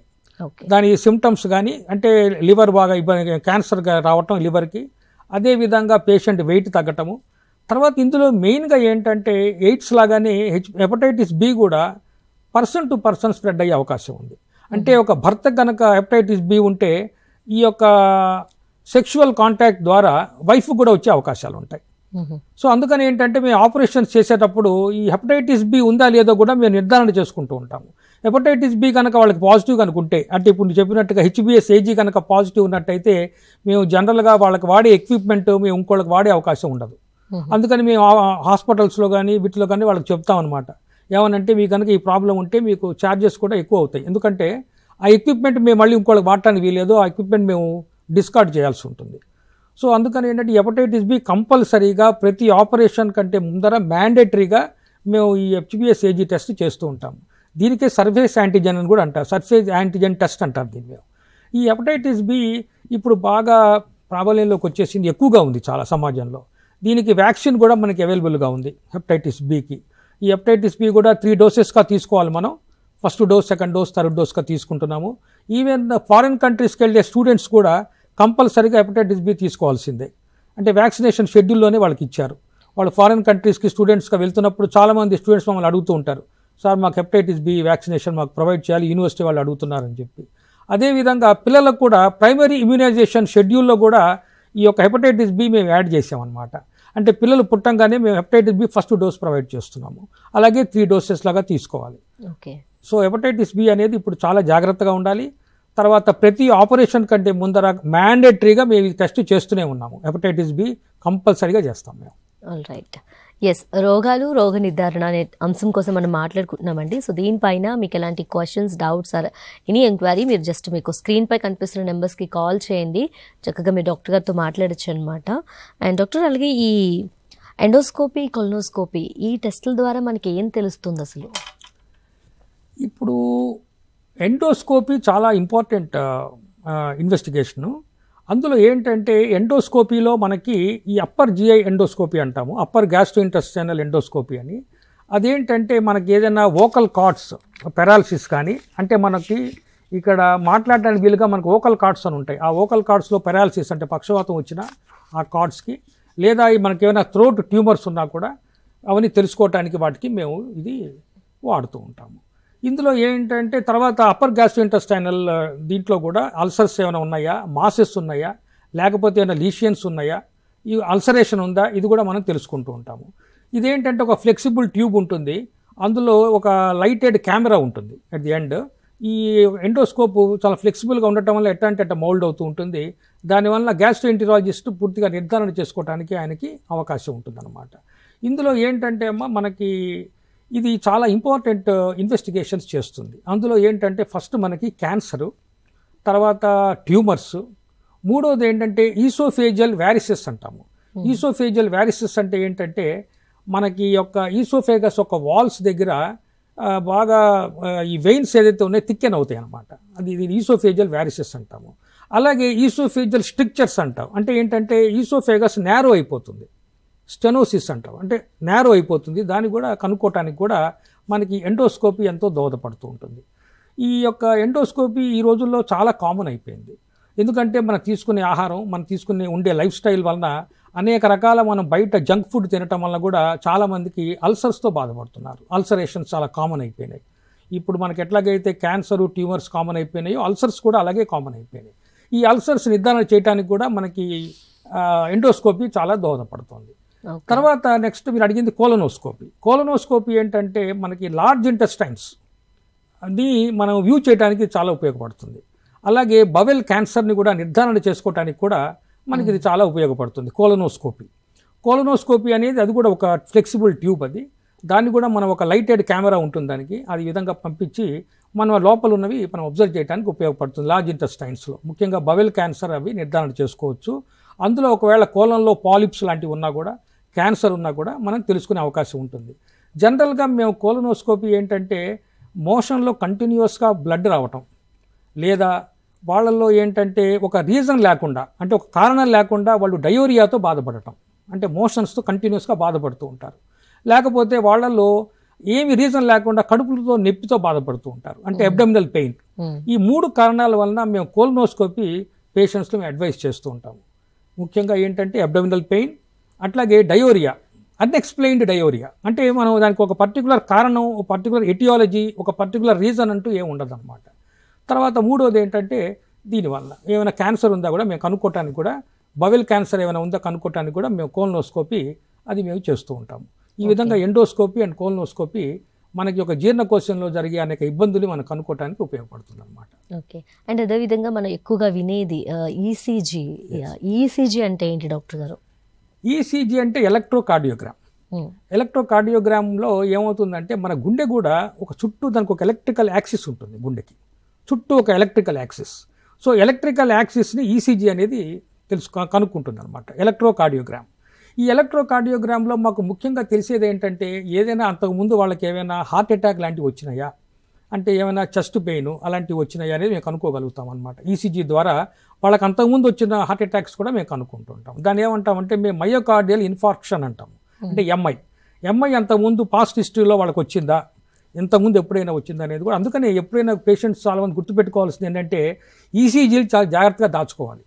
ఒకసారి ఈసీజీ తీసుకున్న తర్వాత అది మనం పాడేయకూడదు. ఎంత పాత ఈసీజీ అయినా సరే అట్టే పెట్టుకోవటం చాలా మంచిది. ముఖ్యంగా ఏంటంటే ఈసీజీని మనం ఒక జెరాక్స్ తీసుకొని పెట్టుకుంటే చాలా మంచిది. ఎందుకంటే కొన్ని రోజులు పోయిన తర్వాత ఆ రెడ్ బాక్సెస్ పోతాయి, అవి చెరిగిపోతాయి. అవి అందుకని ముందే మనం ఈసీజీ తీయించుకోగానే ఒక జెరాక్స్ తీయించుకొని పెట్టుకుంటే ఒక కాపీ లాగా అది మనం క్రోనాలజికల్ ఆర్డర్లో అరేంజ్ చేసుకుంటే కార్డియాలజిస్ట్కి ఇచ్చినప్పుడు ఆయనకు చాలా ఈజీ ఉంటుందన్నమాట. ప్రాబ్లమ్ని ఇవాల్యుయేట్ చేయడానికి అది ఎంతో ఉపయోగపడుతూ ఉంటుంది. ఇప్పుడు ఈ ఈసీజీలో మనకి తెలిసేది ఏంటంటే నేను చెప్పినట్టుగా మయోకార్డియల్ ఇన్ఫార్క్షన్ అంటే అంతకుముందు పాస్ట్ హిస్టరీలో ఆ పేషెంట్కి ఏమైనా హార్ట్ అటాక్ లాంటివి వచ్చినాయో తెలుస్తూ ఉంటుంది. రెండోది ఏంటంటే బ్రాడీకార్డియా అంటే ఏంటంటే మన హార్ట్ రేట్ ఒక పర్టికులర్ నెంబర్ కొట్టుకుంటూ ఉంటుంది మనకి. ఉదాహరణకి ఒక మనిషికి యావరేజ్న 72 సార్లు నిమిషానికి మన హార్ట్ కొట్టుకుంటూ ఉంటుంది. అదేవిధంగా అది కనుక తక్కువగా కొట్టుకుంటుంటే 40కో 50కో పడిపోతే దాన్ని మేము బ్రాడీకార్డియా అంటాము, ఆ కండిషన్ని. అదేవిధంగా ఒకవేళ హార్ట్ రేట్ కనుక 70 కంటే అబవ్ ఉంటే కనుక, అంటే 80, 90 అలా వెళ్ళిపోతే కనుక మేము దాన్ని టాకీకార్డియా అంటాము. అదే ఇంకా పెరిగే అవకాశం, ముఖ్యంగా ఫీవర్లో ఒక్కోసారి కొంతమంది థైరాయిడ్ ప్రాబ్లమ్స్ వల్ల కూడా ఇంకా పెరుగుతుంది. దాన్ని సుప్రావెంట్రికులర్ టాకీకార్డియా అంటాము. అది బాగా 100, 120 అలా ఆ రేంజ్లో ఉంటుంది వాళ్ళ హార్ట్ రేటు. ఇవన్నీ ఏంటంటే ఈ బ్రాడీకార్డియా కానీ టాకీకార్డియా కానీ ఈ హార్ట్ ప్రాబ్లమ్స్కి లీడ్ చేస్తూ ఉంటుంది. దాన్ని మేము ఏం చేస్తామంటే యాట్రియల్ ఫిబ్రిలేషన్ అంటాము. అంటే యాట్రియల్ ఫిబ్రిలేషన్కి మెయిన్ కారణం ఈ యొక్క ఇదనమాట, టాకీకార్డియా, బ్రాడీకార్డియా. అదేవిధంగా ఈసీజీ కూడా మనకి ఎంతో ఈ రిథమ్ ఆఫ్ ది హార్ట్ ఒక రిథమ్ మనం తెలుసుకోవడానికి కూడా కార్డియాలజిస్ట్కి ఎంతో ఉపయోగపడుతూ ఉంటుంది. సో ఈసీజీ అనేది బేసిక్ ఇన్వెస్టిగేషన్, ఒక కార్డియాక్ ప్రాబ్లమ్ని ఇవాల్యుయేట్ చేయడానికి అదొక బేసిక్ ఇన్వెస్టిగేషను, చాలా ముఖ్యమైన టెస్ట్ కూడా ఈసీజీ అనేది. ముఖ్యంగా పల్స్ రేట్ తెలుసుకోవడానికి, పేషెంట్ ఒక యాట్రియల్ ఫిబ్రిలేషన్ కండిషన్ నిర్ధారణ చేసుకోవడానికి, అంతకుముందు పాస్ట్ హిస్టరీలో ఏదైనా హార్ట్ ప్రాబ్లమ్స్ అయినా వచ్చాయా, హార్ట్ అటాక్స్ లాంటివి వచ్చాయో కూడా తెలుసుకోవడానికి కూడా మనకి ఈసీజీ ఎంతో ఉపయోగపడుతూ ఉంటుంది. ఓకే. అండ్ ఈ పిఎస్ఏ టెస్ట్ ఏదైతే ఉందో ఈ ప్రోస్టేట్ క్యాన్సర్ నిర్ధారణలో ఎంతవరకు ముఖ్యమైంది డాక్టర్ గారు? పిఎస్ఏ అనేది దీన్ని ఏమంటారంటే ప్రాస్టేట్ స్పెసిఫిక్ యాంటీజెన్ అంటారు. ఓకే. ప్రాస్టేట్ స్పెసిఫిక్ యాంటీజెన్ అనేది ప్రాస్టేట్ గ్లాండే తయారు చేస్తూ ఉంటుంది. ఇది మనకి రీప్రొడక్షన్కి చాలా ఉపయోగపడుతుంది ప్రాస్టేట్ గ్లాండ్ జెంట్స్లో. కానీ ఒక ఏజ్ వచ్చిన తర్వాత ప్రాస్టేట్ గ్లాండ్ ఒక ఫంక్షన్ అంత ఎక్కువగా ఉండదు, అది కొంచెం వెస్టీజియల్గా మారిపోతూ ఉంటుంది అనమాట. అంటే ఏజ్ పెరుగుతున్న కొద్దీ ఈ ప్రోస్టాటిక్ స్పెసిఫిక్ యాంటీజెన్ ఒక కాన్సన్ట్రేషను పెరుగుతూ ఉంటుంది. అంటే ఏజ్ బై ఏజ్, అంటే ఇయర్స్ పెరుగుతున్న కొద్దీ దీని లెవెల్స్ కూడా పెరుగుతూ ఉంటాయి. అంటే 40 years వాళ్ళకి ఒక రేంజ్లో ఉంటుంది, 60 years వాళ్ళకి ఒక రేంజ్లో ఉంటుంది, 70 above వాళ్ళకి ఒక రేంజ్లో ఉంటుంది. ఈ ప్రోస్టాటిక్ స్పెసిఫిక్ యాంటీజెన్ ఏంటంటే మాకు చాలా ఈ యొక్క క్యాన్సర్ కండిషన్ని నిర్ధారణ చేసుకోవడానికి మాకు చాలా ఉపయోగపడుతూ ఉంటుంది. జెంట్స్లో చాలామంది చనిపోవటానికి మెయిన్ కారణం ప్రోస్టాటిక్ క్యాన్సర్తోనే. ముఖ్యంగా లేడీస్లో ఉన్న సర్వైకల్ క్యాన్సర్తో చనిపోతూ ఉంటారు. మగవాళ్లలో prostatic cancer very very common. ఈ ప్రాస్టేట్ గ్లాండ్ ఏంటంటే మనకు వయసు పెరుగుతున్న కొద్దీ ప్రాస్టోమెగాలి అంటే ఈ ప్రాస్టేట్ గ్లాండ్ స్వెల్లింగ్ అవుతూ ఉంటుంది, అంటే ఎన్లార్జ్ అవుతూ ఉంటుంది. మనం స్కాన్ రిపోర్ట్ కనుక చూస్తే గ్రేడ్ 1 ప్రాస్టోమెగాలి, గ్రేడ్ 2, గ్రేడ్ 3 అని ఇస్తూ ఉంటాడు. సో వీటి వలన ప్రాస్టేట్ గ్లాండ్ కనుక మనం ముఖ్యంగా 50 సంవత్సరాలు దాటిన వాళ్ళు కనుక ఈ పిఎస్ఏ చేయించుకుంటే, ఈ యొక్క ప్రోస్టాటిక్ స్పెసిఫిక్ యాంటీజెన్ టెస్ట్ కనుక చేయించుకుంటే ఈ యొక్క ప్రాస్టేట్ గ్లాండ్కి సంబంధించిన ఏదైనా లంప్స్ ఉన్నాయా ప్రాస్టేట్ గ్లాండ్లో మనకు తెలుస్తూ ఉంటుంది. ఒకవేళ కనుక పిఎస్ఏ లెవెల్స్ కనుక చాలా ఎక్కువగా ఉంటే యూరాలజిస్ట్ ఏం చేస్తాడంటే డిజిటల్ రెక్టల్ ఎగ్జామినేషన్ అని చేస్తాడు. డిజిటల్గా రెక్టల్ ఎగ్జామినేషన్ చేయటం వలన ఈ ప్రాస్టేట్ గ్లాండ్లో ఏమైనా లంప్స్ ఉన్నాయనేది మనం నిర్ధారణ చేసుకోవచ్చు. ప్రాస్టేట్ గ్లాండ్లో కనుక క్యాన్సర్ ఉందని కనుక తెలిస్తే దాని ప్రకారంగా మనం ట్రీట్మెంట్ కూడా తీసుకోవాల్సిన అవసరం ఉంటుంది. కానీ ఇందులో ముఖ్యమైన పాయింట్ ఇంకోటి కూడా ఏముందంటే ఈ యొక్క పిఎస్ఏ అంటే ప్రోస్టాటిక్ స్పెసిఫిక్ యాంటీజెన్ పెరగటానికి ఒక్క క్యాన్సరే కారణం కాదు. ఒక్కోసారి యూరినరీ ఇన్ఫెక్షన్తో కూడా ప్రాస్టేట్ స్పెసిఫిక్ యాంటీజెన్ పెరిగే అవకాశం ఉంటుంది. సో ఈ ప్రోస్టాటిక్ స్పెసిఫిక్ యాంటీజెన్ పెరిగినంత మాత్రాన మనం క్యాన్సర్ అనుకొని ఇమీడియట్గా అనుకోవడానికి కూడా అవకాశం లేదు. ఒక్కోసారి హై ఇన్ఫెక్షన్ యూరినరీ ఇన్ఫెక్షన్ ఉన్నా కూడా prostatic specific antigen levels rise అవుతూ ఉంటాయి. అది మనం గుర్తుపెట్టుకోవాలి. ఓకే.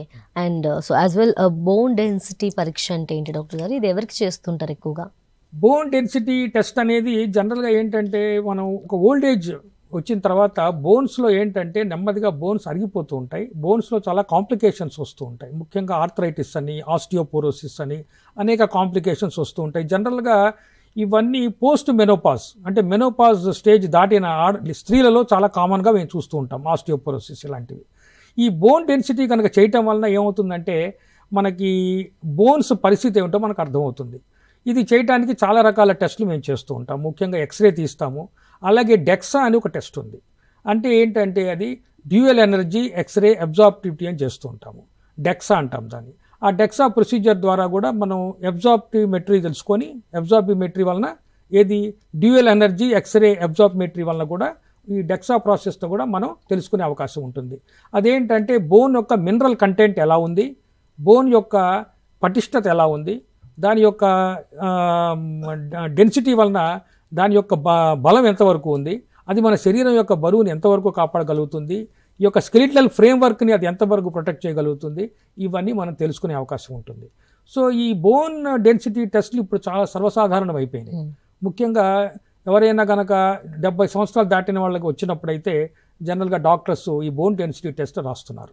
దాని ప్రకారంగా వాళ్ళు దాని తగ్గ ట్రీట్మెంట్ కూడా ఇవ్వడానికి అవకాశం ఉంటుంది. All right. ఎస్, మనం చూస్తున్నాం, మాట్లాడుకుంటున్నాం చాలా ఇంపార్టెంట్ టాపిక్స్, అంటే ఇన్ఫర్మేషన్ కూడా తెలుసుకుంటున్నాం. అండ్ ఈ టాపిక్ పైన రోగాలు, రోగ నిర్ధారణ కోసం మాట్లాడుకుంటున్నాం. కాబట్టి మీకు ఎలాంటి డౌట్స్ ఆర్ క్వశ్చన్స్ ఉన్నా అండ్ అలాగే ఎలాంటి ఇన్ఫర్మేషన్ కావాలన్నా స్క్రీన్పై కనిపిస్తున్న నెంబర్స్కి కాల్ చేయొచ్చు, డాక్టర్ గారితో మాట్లాడచ్చండి మీరు. అండ్ డాక్టర్ అలాగే ఈ కాల్షియం ఇందులో ఇందాక మీరు అడిగిన దాంట్లో ఇంకోటి ఉంది. ఈ బోన్ డెన్సిటీలో మేము ఏం చేస్తామంటే 80 స్కోర్ అని వాడతాం. ఓకే. 80 స్కోరు +1 -1 అది చాలా నార్మల్ అనమాట. ఇంతకంటే ఎక్కువ ఉన్నా తక్కువ ఉన్నా కూడా ప్రాబ్లమ్స్ వస్తాయి.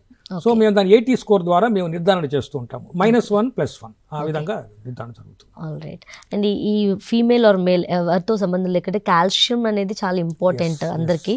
సో ఈ కాల్షియం టెస్ట్ ఎందుకు చేస్తారు? కాల్షియం ఏంటంటే ఇప్పుడు మనకి పళ్ళకి కానీ అదేవిధంగా మన బోన్స్కి కానీ కాల్షియం చాలా అవసరం. ఈ కాల్షియం ఎస్టిమేషన్ని మేము ఏం చేస్తామంటే టోటల్ కాల్షియం టెస్ట్ అని చేస్తూ ఉంటాం.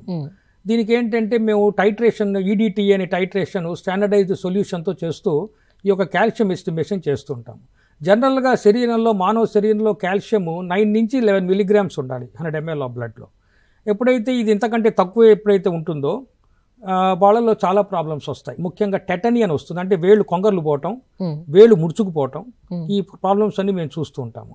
ఒక్కొక్కసారి ఎలా ఉంటుందంటే సడన్గా వాళ్ళ చేతులు వేళ్ళు కొంగర్లు పోతూ ఉంటాయి. మా దగ్గర పట్టుకొస్తుంటారు పేషెంట్స్, సార్ ఉన్నవాళ్ళు బాగానే ఉన్నారు, సడన్గా వాళ్ళకి చేతులు ఇలా ముడుచుకుపోతున్నాయి. అప్పుడు మేము ఏం చేస్తామంటే వెంటనే వాళ్ళకి కాల్షియం గ్లూకోనేట్ ఇంజెక్షన్స్ ఇస్తాము. ఇవ్వగానే వాళ్ళలో మేము చాలా ఆశ్చర్యంగా ఏంటంటే వితిన్ మినిట్స్ మళ్ళీ వాళ్ళు నార్మల్ అయిపోతూ ఉంటారు. సో మన శరీరంలో కాల్షియం చాలా ఇంపార్టెంట్ కాంపోనెంట్. ముఖ్యంగా మనం చేసే రొటీన్ టెస్ట్లో కూడా చాలామంది ఫిజిషియన్స్ కానీ, చాలామంది సర్జన్స్ కానీ, చాలామంది డాక్టర్స్ కాల్షియం కూడా రాస్తూ ఉంటారు. ఈ కాల్షియం ఎస్టిమేషన్ వల్ల కూడా మనకు అనేక రోగాల యొక్క నిర్ధారణ కూడా మనకు చాలా ఈజీ అయిపోతూ ఉంటుంది. ఓకే. అండ్ ఈ ఫైలేరియాసిస్ వ్యాధి ఎందుకు వస్తుంది డాక్టర్స్లో? ఫైలేరియాసిస్ అనేది మనం చూస్తూనే ఉంటాం. ముఖ్యంగా ఇది రూరల్ ఏరియాస్లో ఈ బోధకాళ్ళు అంటుంటాం మనం. ఓకే.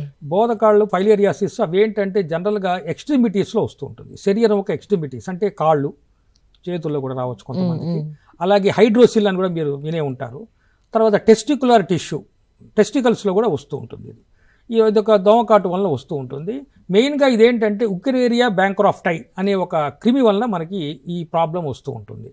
ఇదేంటంటే జనరల్గా మన శరీరంలో ఎంటర్ అయిన తర్వాత దీనికి నాక్టర్నల్ పీరియాడిసిటీ ఉంటుంది, అంటే రాత్రిపూటే ఇది బయటకు వస్తుంది. సో దీన్ని కనుక టెస్ట్ చేయాలంటే పేషెంట్ అర్ధరాత్రి పూట వెళ్ళాలి ల్యాబ్కి.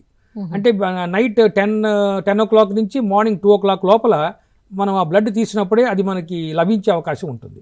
ఎందుకంటే అది పగలు అది లోపల ఉండదు. సో ఎప్పుడే సూర్యకిరణాలు పడుతూ ఉంటాయో అది ఎక్కడో లోపల దాక్కుంటుంది టిష్యూస్లో. సో రాత్రిపూటే అది బయటకు వస్తుంది కాబట్టి మనం దాన్ని పొద్దున్నే మనం కాకుండా నైట్ 10 o'clock నుంచి 2 o'clock వరకు కనుక మనం దీనిగా తీసుకున్నట్టయితే మనకి ఫైలేరియాసిస్ని మనం కనుక్కునే అవకాశం ఉంటుంది. తర్వాత ఇంకోటి ఏంటంటే ఈ ఫైలేరియాసిస్లో మనకి ముఖ్యమైన ప్రాబ్లం ఏంటంటే టిష్యూస్ చాలా డ్యామేజ్ అయిపోతూ ఉంటాయి. వాళ్ళు ఒకసారి నడవలేకపోతారు, ఎక్స్ట్రీమ్గా వాళ్ళకి ఆ కాళ్ళు వాపు వచ్చేయటం వలన వాళ్ళు నడవటానికి కూడా అవకాశం తక్కువ ఉంటుంది. సో ఈ నాక్టర్నల్ పీరియాడిసిటీ వలన ఈ ఉచేరియా బ్యాంక్రాఫ్టైని మనం ఆ విధంగా మనం డయాగ్నైజ్ చేసి ఆ విధంగా డైథైల్ కార్బోమెజిన్ సిట్రేట్ టాబ్లెట్స్ కనుక వాడితే అది డ్రగ్ ఆఫ్ చాయిస్ వాళ్ళకి తప్పకుండా తగ్గే అవకాశం ఉంటుంది. కాల్ ఉన్నారు డాక్టర్ గారు. హలో హలో నమస్తే అండి. నమస్తే అండి.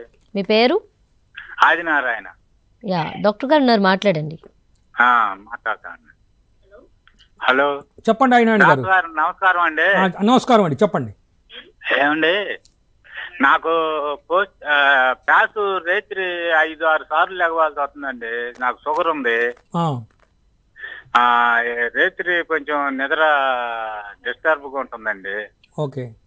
అందులో పోస్టేట్ కూడా కొంచెం వాపు ఉందన్నారు. సిటీ స్కానింగ్ తీశారు. ఓకేనండి. పర్వాలేదండి అంటున్నారు. 2వ స్టేజీలో ఏమో ఉంది, బాగానే ఉందని మందులు ఇచ్చారండి. ఓకే.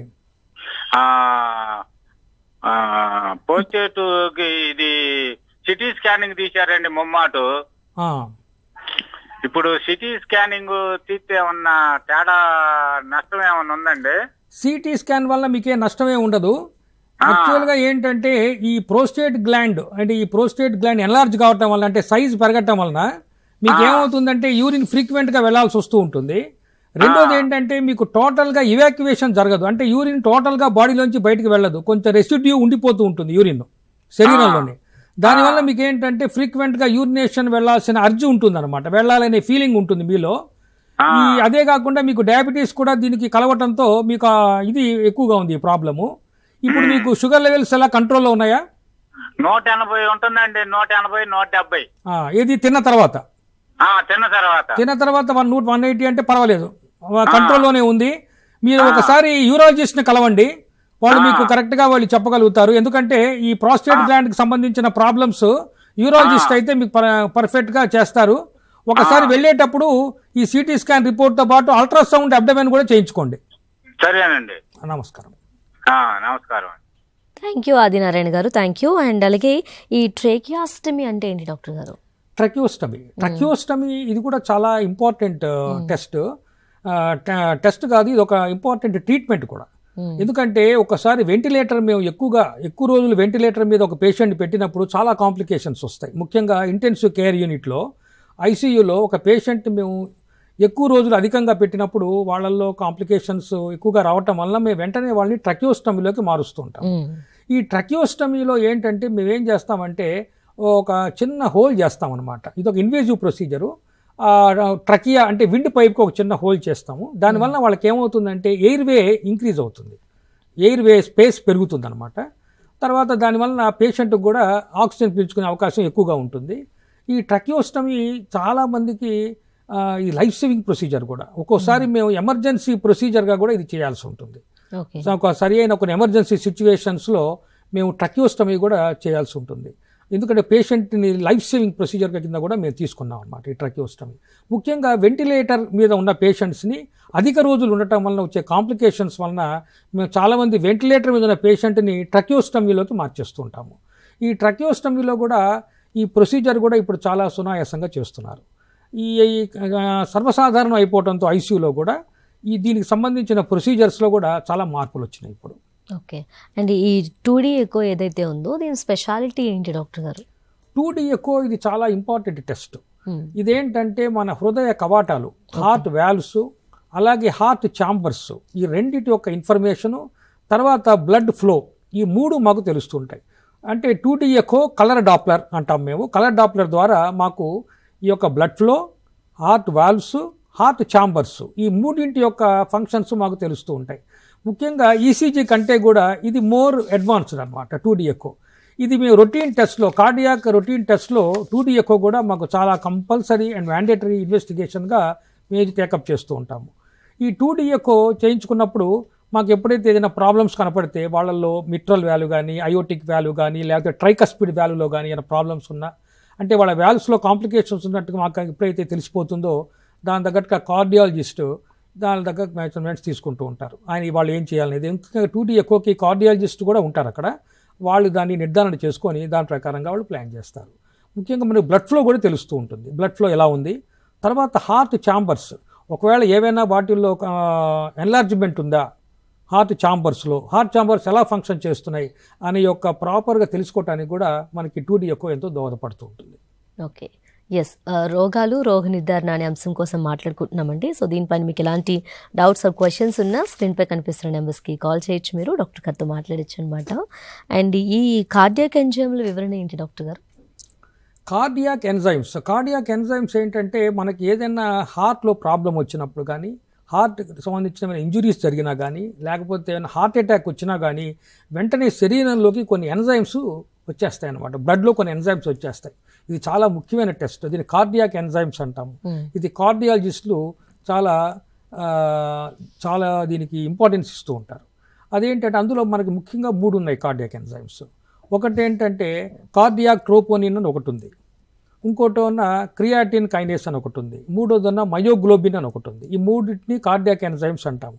ఎప్పుడైతే మేము బ్లడ్లో కనుక ఈ యొక్క కార్డియాక్ ఎంజైమ్స్ చూస్తామో మాకు వెంటనే అర్థమయ్యేది ఏంటంటే వీళ్ళకి ఎప్పుడో హార్ట్కి సంబంధించిన కాంప్లికేషన్స్ వచ్చినాయని మాకు తెలిసిపోతూ ఉంటుంది. ఎప్పుడైతే హార్ట్లో కాంప్లికేషన్ వస్తుందో ఆక్సిజన్ లెవెల్స్ కొంచెం అటు ఇటుగా అవుతూ ఉంటాయి. అటు ఇటుగా అవుతున్నప్పుడు ఏమవుతాయంటే ఈ కార్డియాక్ ఎంజైమ్స్ మనకి బ్లడ్లో చొచ్చుకొస్తాయి అన్నమాట. ఎప్పుడైతే నేను చెప్పిన ఈ 3 enzymes cardiac troponin, creatine kinase and myoglobin, ఈ 3 కనుక మనకి రక్తంలో కనుక కనపడ్డట్టయితే ఈ కార్డియాక్ ఎంజైమ్స్ వెంటనే వాళ్ళలో ఏదో హార్ట్ ప్రాబ్లం ఉన్నట్టుగా మేము నిర్ధారణ చేసుకుంటూ ఉంటాము.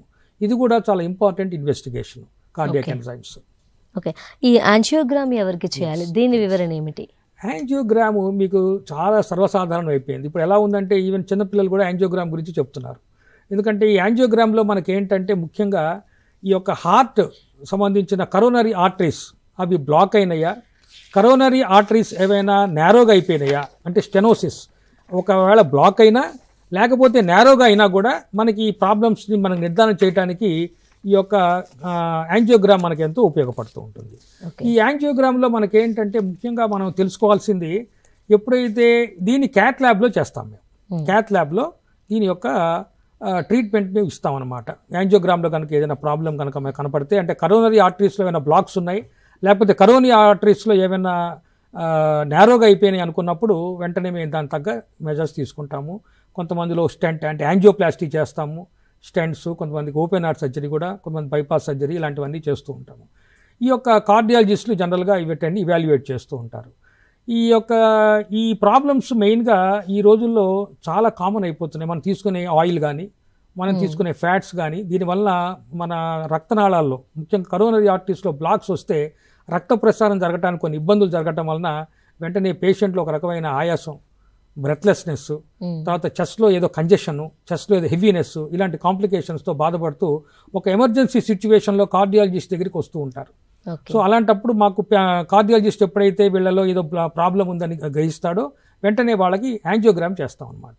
యాంజియోగ్రామ్ కూడా చాలా లైఫ్ సేవింగ్ ప్రొసీజర్ అవుతుంది ఒక్కొక్కసారి. ఎందుకంటే అది చేసి వెంటనే వాళ్ళకి కనుక ఈ యొక్క స్టెంటో లేకపోతే బైపాస్ సర్జరీ చేస్తే వాళ్ళకి ఎంతో రిలీఫ్ వస్తూ ఉంటుంది. సో ఇది కూడా చాలా ఇంపార్టెంట్ ఇన్వెస్టిగేషన్. ముఖ్యంగా మన మోడర్న్ లైఫ్ స్టైల్లో ఈ బ్లాక్స్ కూడా చాలా ఎక్కువగా అయిపోతున్నాయి.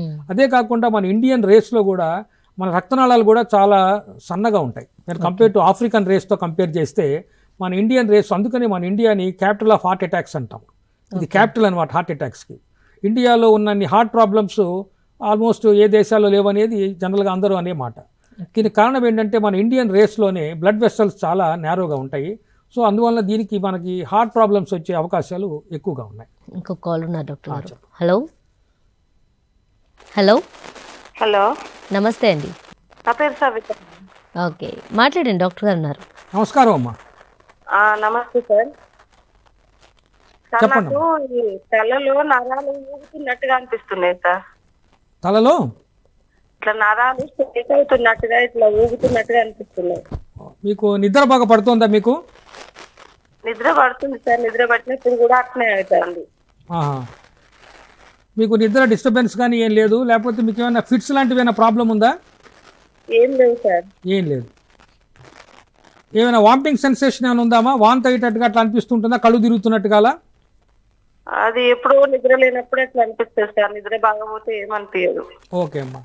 అమ్మ మీరు ఏం చేస్తారంటే ఈఈజీ అని ఒక టెస్ట్ ఉంది, అవును సార్. ఈ ఎలక్ట్రో ఎన్సెఫాలోగ్రామ్ అంటారు. ఈఈజీ టెస్ట్ ఒకసారి చేయించుకోండి అమ్మా. చేయించుకొని మీ దగ్గర ఉన్న న్యూరాలజిస్ట్కి ఒకసారి చూపించండి అమ్మా. Okay sir. EEG sir. EEG sir. EEG. అవును సార్. అరేనమ్మా. థ్యాంక్ యూ సవిత గారు. సో డాక్టర్ అలాగే ఈ కలర్ డాప్లర్ వలన ఏం తెలుస్తుంది మనకి? కలర్ డాప్లర్ ఇందాక మీకు చెప్పాను, అది 2D ఎకోతోనే లింక్ అవుతుంది. అది ఓకే. అదేంటంటే అది కూడా హార్ట్ ప్రాబ్లమ్స్కి మనకి తెలుసుకోవడానికి, ఇవాల్యుయేట్ చేయడానికి ఉపయోగపడుతుంది. బ్లడ్ ఫ్లో వీటి వలన కూడా మనకు తెలుస్తూ ఉంటుంది అనమాట, ఎలా ఉంది ఏంటనేది. ఓకే. అండ్ ఈ రీనల్ ప్రొఫైల్ ఏం తెలియజేస్తుంది? రీనల్ ప్రొఫైల్లో మనకేంటంటే ముఖ్యంగా మేము బ్లడ్ యూరియా, సీరం క్రియాటినిన్ ఇవన్నీ మేము చూస్తూ ఉంటాము. రీనల్ ప్రొఫైల్లో ఏంటంటే కిడ్నీస్ ఎలా ఫంక్షన్ చేస్తున్నాయి, అట్లాగే గ్లోమెరులార్ ఫిల్ట్రేషన్ రేట్ అని ఉంది, దాన్ని GFR అంటాము. జనరల్గా ఇది చాలా ఇంపార్టెంట్ టెస్ట్. ఇది 90 నుంచి 120 లెవెల్లో ఉండాలి ఇది గ్లోమెరులార్ ఫిల్ట్రేషన్ రేట్. అది కనుక తక్కువ ఉంటే కనుక కిడ్నీ సరిగా ఫంక్షన్ చేస్తున్నట్టు కాదనమాట. అలాగే క్రియాటినిన్ మన శరీరంలో మనం మజిల్స్ వలన ఈ కండరాలు యాక్టివ్గా ఉండటం వలన మనకు ఒక విష పదార్థం, ఒక టాక్సిక్ సబ్స్టెన్స్ శరీరంలో తయారవుతూ ఉంటుంది. దాన్ని మేము క్రియాటినిన్ అంటాము.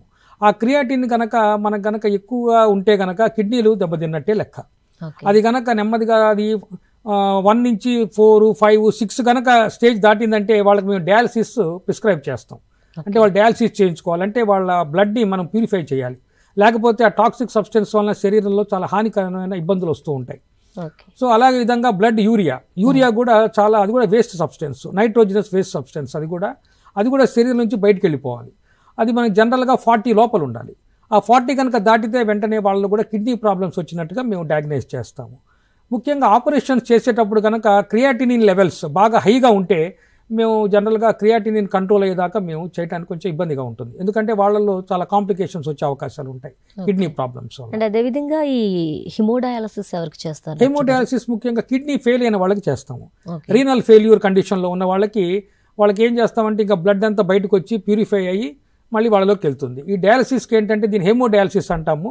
దానికి ఒక డయాలసిస్ మెషిన్ ఉంటుంది, అలాగే ఒక ఫిల్టర్ మెంబ్రెయిన్ ఉంటుంది, ఒక ఫిల్టర్ చేయడానికి దాన్ని ఆర్టిఫిషియల్ కిడ్నీ అంటాము.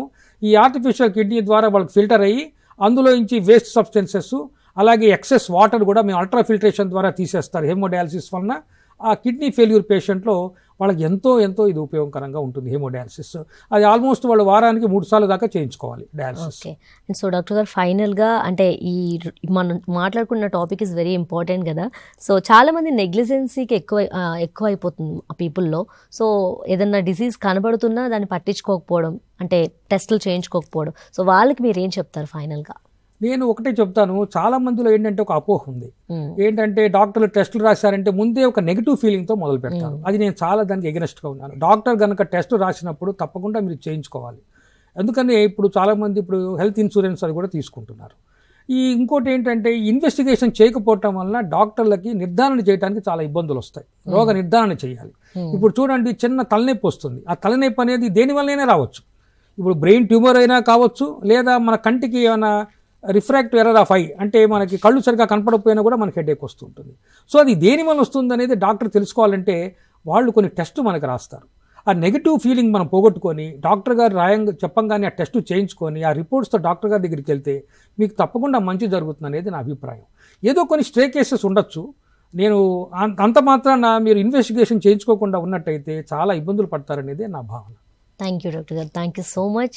చూసారు కదా, అండ్ ఏ డిసీజ్కి ఎలాంటి టెస్టులు చేసుకోవాలి, వాటి ద్వారా ఉపయోగాలు ఏంటి, నష్టాలు ఏంటి అనేది చాలా చక్కగా వివరించారు. సో మీరు కూడా నెగ్లిజెన్సీ లేకుండా త్వరగా అంటే మనకి ఏదైనా ఉన్నప్పుడు మనమే చూసుకోవాలి కాబట్టి సో మన ఆరోగ్యం మన చేతుల్లోనే ఉంటుంది. సో ఇది వాళ్ళ ఆరోగ్య మిత్ర. నమస్తే.